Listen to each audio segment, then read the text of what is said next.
Hello and welcome to the new episode of Around the World in 7 Days. My name is Pooja and I am here to present you some stories related to important global events. In this segment, we shall analyze 3 international stories of the past week.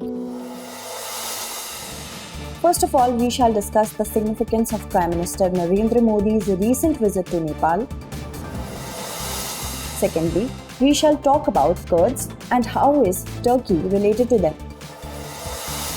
Thirdly, we shall analyze how the defeat of pro-Iranian Hezbollah in Lebanon affect the geopolitics in the Middle East.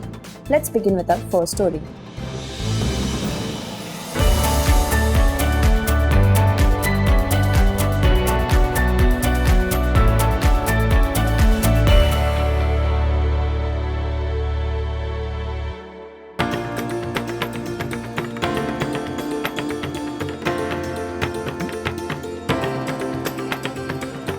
Prime Minister Narendra Modi visited Nepal this week on the occasion of Buddha Purnima.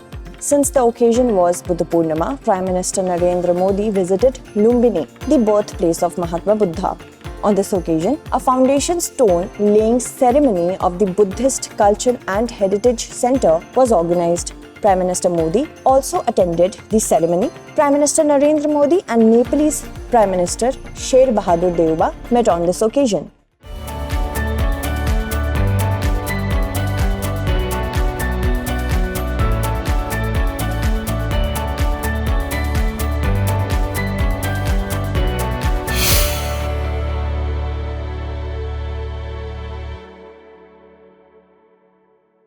Bilateral talks were also held between the two leaders. 6 agreements were reached between the two countries and they signed 6 memorandum of understandings during this meeting. It has been agreed to expand cooperation in several areas including hydropower, education, development and connectivity. Both prime ministers also had discussions about the proposed Buddhist circuit connecting Lumbini and Kushinagar, Bodh Gaya, Rajgir, Nalanda, Sarnath. The Buddhist circuit project will be in addition to the Ramayana circuit project, which is being implemented for connecting various destinations in both countries. Prime Minister Modi's visit is especially being linked to Buddha Purnima. However, this visit is not just about Buddha Purnima. Actually, this visit is also quite crucial politically as Nepal is among the priority countries of Prime Minister Modi. Since Narendra Modi became the Prime Minister of India, this is the 5th visit to Nepal. On the contrary, India-Nepal relations have witnessed several ups and downs in recent years. Tensions between Nepal and India had escalated significantly due to China's economic intrusion into Nepal. As its result, various controversies have come to the fore. However, Nepal has undoubtedly always been among the priorities of India because of the close familial relations, religious and cultural associations between the residents of both countries. Therefore, we will try to decode the importance of Prime Minister Modi's visit to Nepal. We will also try to understand whether Prime Minister's visit will bring the old relationship between India and Nepal back on track. In addition, we will also try to analyze whether this visit will prove decisive in curbing the increasing interference of China in Nepal. Prime Minister Modi's visit is being considered a cardinal diplomatic move. The visit came at a time when relations between both the countries are not quite cordial. Before Deuba, KP Sharma Oli was the Prime Minister of Nepal. Steps taken by him during his term shocked India. During his tenure, Nepal had even issued a new map depicting 3 Indian places including Kalapani as a part of Nepal. The claim made by Nepal created a political uproar in India. Actually, Oli followed communist ideology and he was pro-China. During Oli's tenure, the ambassador of China could directly interfere in the Prime Minister as well as the President's office of Nepal. In such a scenario, tensions escalated between India and Nepal. However, when Deuba became the Prime Minister of Nepal, he immediately visited India. Deuba was warmly welcomed in India. Oli had made India uncomfortable on several occasions by showing closeness to China, and his actions reflected anti-India stance. On the contrary, Deuba visited India and gave a clear message that the relations between the two countries are improving now. During the recent visit to Nepal, Prime Minister Modi's plane took off from India and it landed in Kushinagar. Then he travelled from Kushinagar to Lumbini by helicopter. However, Bhairav International Airport in Nepal is located just 18 kilometers away from Lumbini, but Prime Minister preferred to land at Kushinagar instead of Bhairav International Airport as the airport has been constructed by China. Prime Minister Modi has outrightly boycotted this airport, which has been built with about 40 billion Nepal rupees. Prime Minister's message will definitely increase China's restlessness. It has also created a political uproar in Nepal. However, Prime Minister's boycott of Chinese-built Nepali airport is no less than a setback for China. As we have already mentioned that Nepal has been a reliable neighbor of India, but relations between India and Nepal has deteriorated in recent years due to China. The Lipu Lake and Kala Pani border dispute was created at China's behest. Preference was accorded to Chinese investment in Nepal.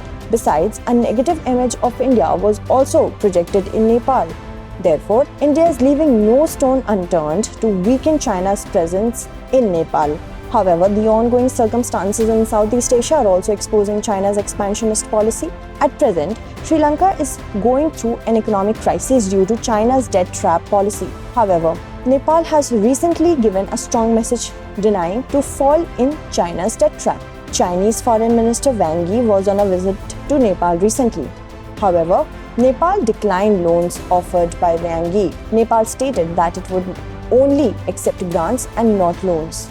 Moreover, China has also tried to create a rift between India's relations with Bhutan, Myanmar, and Maldives in the last few years. However, China could not succeed in its nefarious attempts. During COVID pandemic, India sent immense aid to Bhutan. When the coup broke out in Myanmar and the political situation there worsened, the whole world stopped sending aid to Myanmar. Yet, India stood with Myanmar and provided aid to help its citizens. On the other hand, anti-India movements started in the Maldives. These anti-India movements were also backed by China. However, the ruling party of Maldives did not give much attention to the movement as it is presently being ruled by a pro-Indian government. As far as Nepal is concerned, China is failing in its plan due to the growing resentment against China. Nepal has also become politically stable after the formation of an India-backed party government. On the other hand, the new Nepalese government now prefers India over China. Nepal, being a poor country, expects aid from both India and China. At present, China has invested a lot in Nepal in several sections, including energy and trade. However, the political scenario is changing in Nepal and it seems that India and Nepal are on the path of strengthening their ties once again.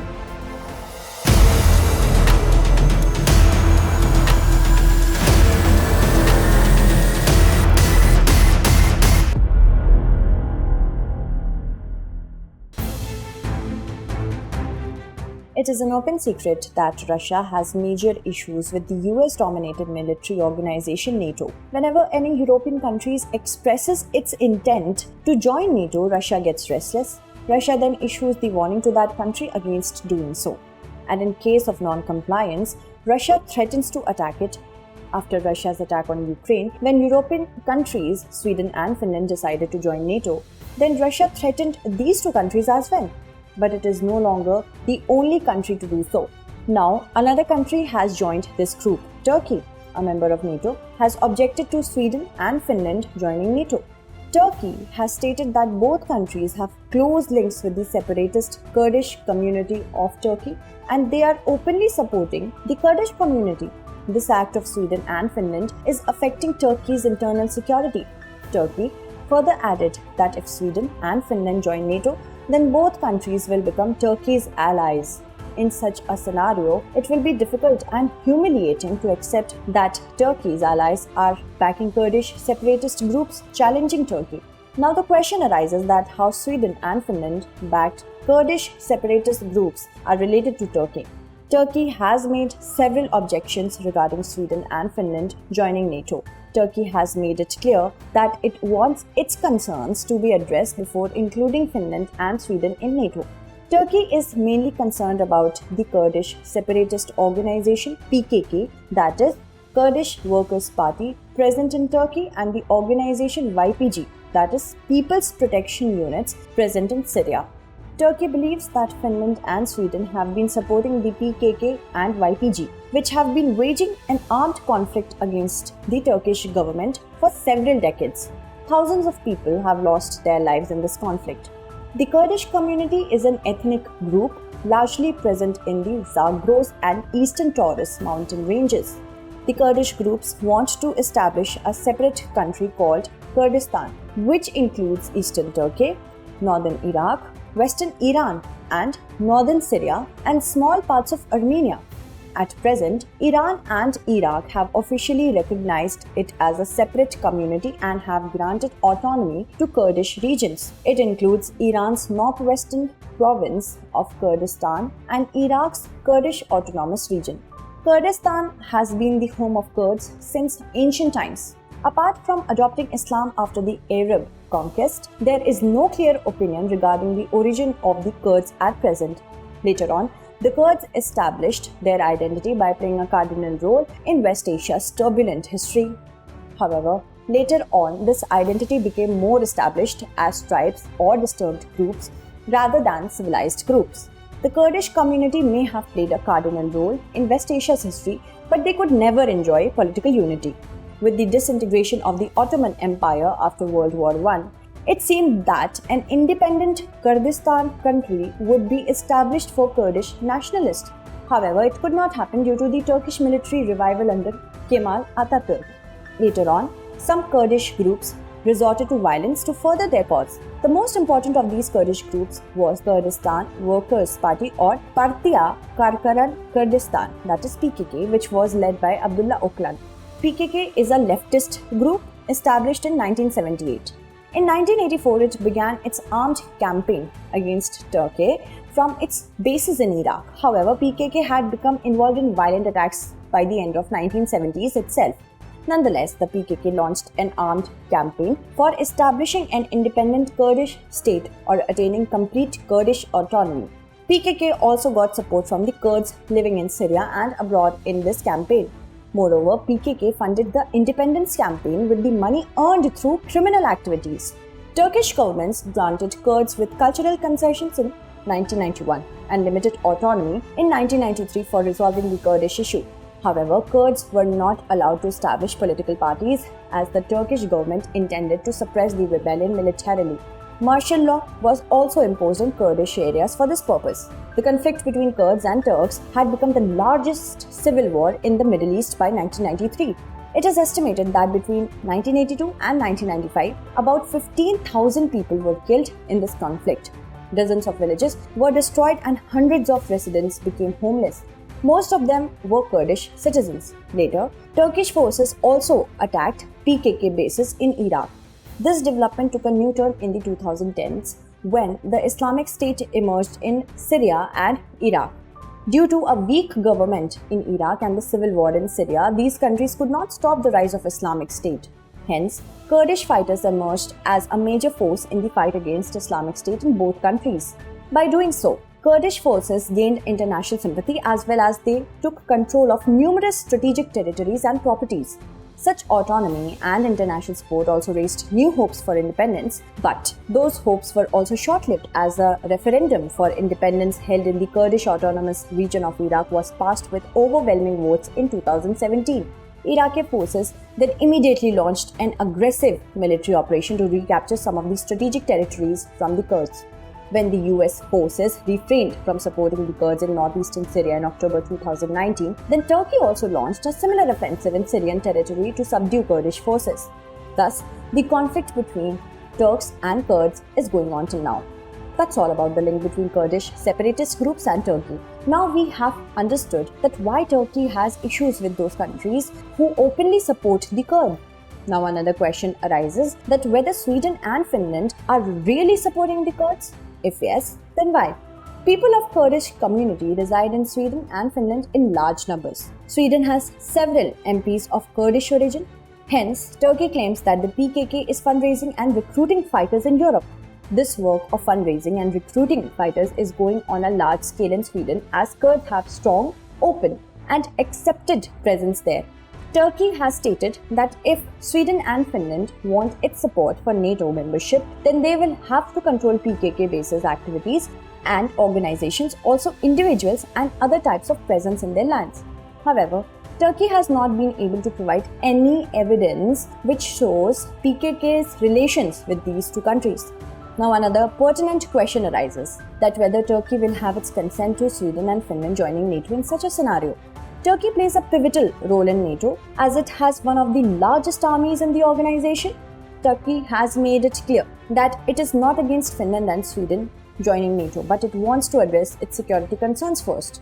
For this purpose, Sweden and Finland will have to immediately stop backing Kurdish separatist groups and lift the export ban imposed on Turkey. While giving security guarantees, Turkey also stated that it does not oppose the policy of exemption for European countries to apply for the membership of NATO.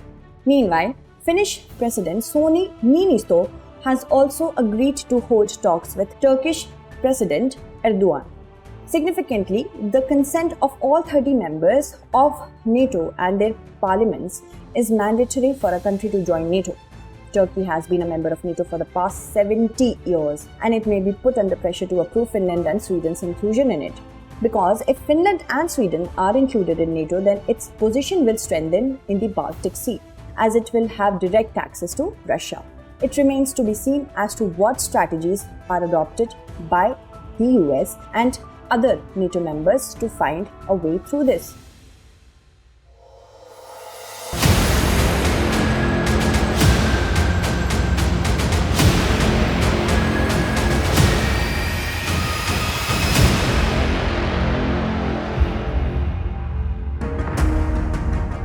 One or the other country of the Middle East always remains in the headlines due to internal conflicts.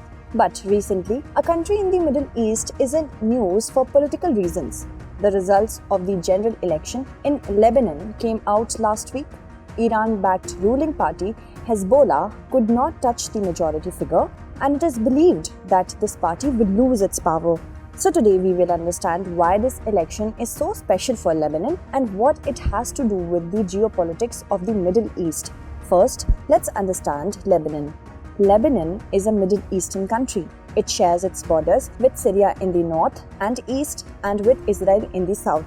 To its west lies the Mediterranean Sea. Beirut, Lebanon's capital, lies on the banks of the Mediterranean Sea. Besides, the island country Cyprus shares a maritime border with Lebanon. Lebanon's official currency is lira.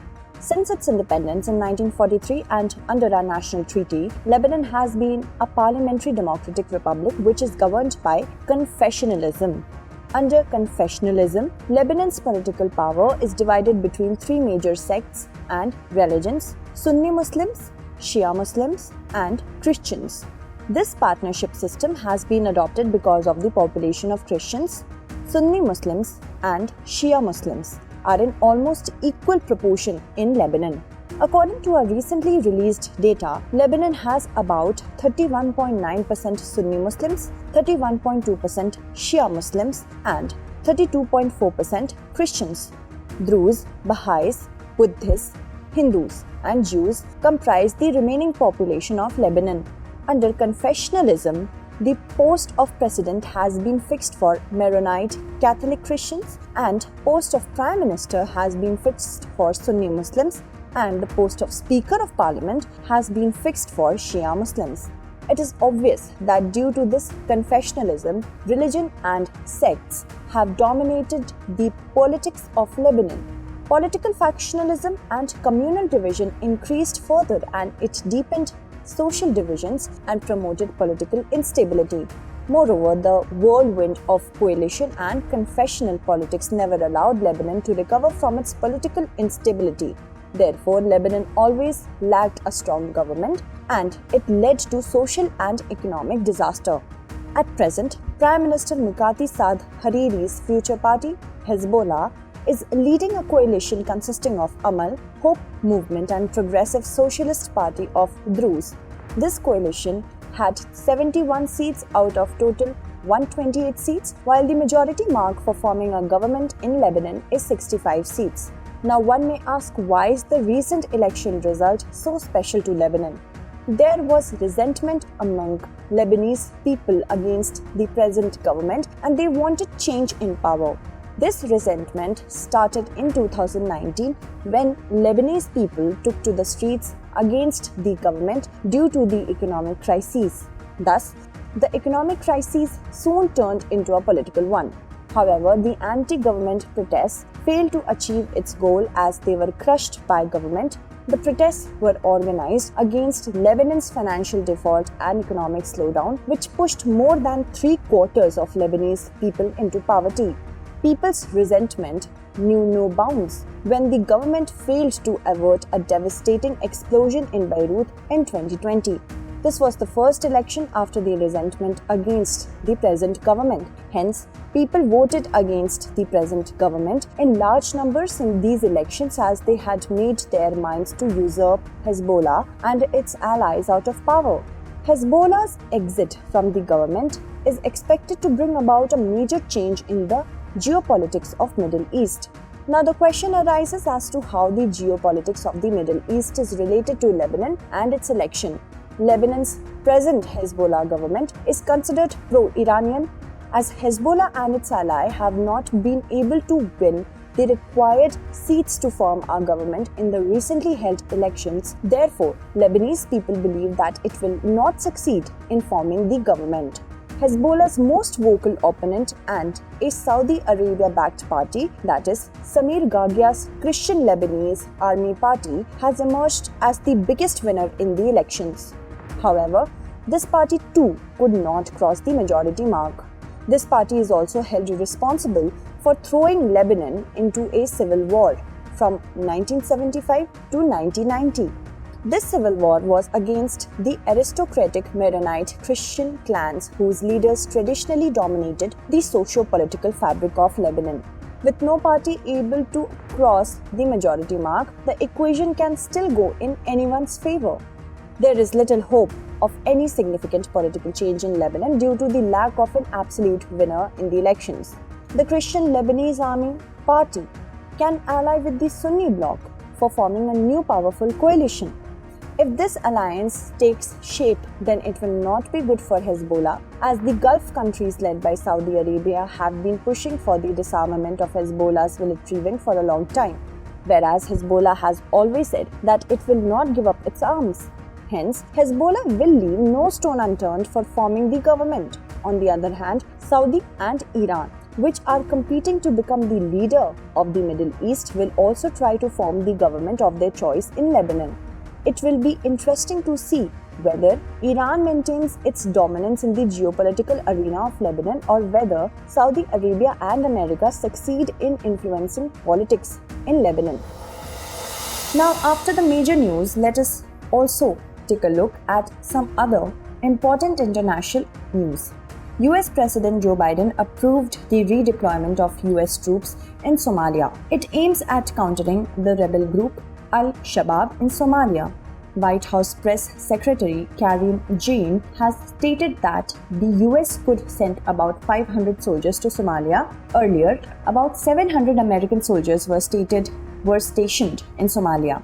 However, the then President Donald Trump withdrew the US troops from Somalia in December 2020. President Joe Biden's decision came at a time when there has been a change of power in Somalia and Hassan Sheikh Mahmoud has become its new president. Sri Lanka, which has been facing a severe economic crisis, has finally declared bankruptcy. Sri Lanka was granted a 30-day grace period to repay its debt of $78 million. However, this period also expired on 18 May 2022, and Sri Lanka failed to repay its debt. The governor of Sri Lanka's central bank has stated that it has failed to repay the loan to avert the economic crisis, and it is a preemptive default. According to media reports, Sri Lanka has declared bankruptcy for the first time in its history. A country is declared bankrupt when its government fails to repay its international debts. You can watch our old episodes on Sri Lankan crises. Links are given in the description below. Amidst the petroleum crisis due to the ongoing Russia-Ukraine war, the US has decided to ease the economic sanctions imposed on the crude oil exports of Venezuela. The South American country has been facing economic sanctions for a long time. The then US President Donald Trump had severed ties with Venezuela in 2019.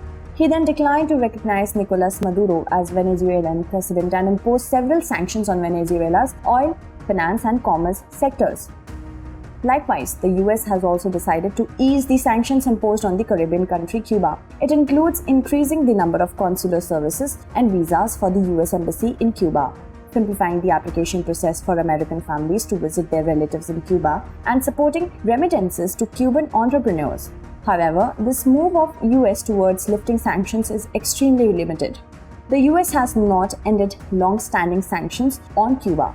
Moreover, Cuba has also not been removed from the list of state sponsors of terrorism. Now, let's look at our questions for today. What is the significance of Prime Minister Narendra Modi's recent visit to Nepal? Will this visit prove decisive in curbing the increasing interference of China in Nepal? Analyze. Who are the Kurds and how Turkey is related to the Kurds? Why is Turkey blocking Sweden and Finland from joining NATO? Discuss. How will the defeat of pro-Iranian Hezbollah in Lebanon affect the geopolitics of the Middle East? Evaluate.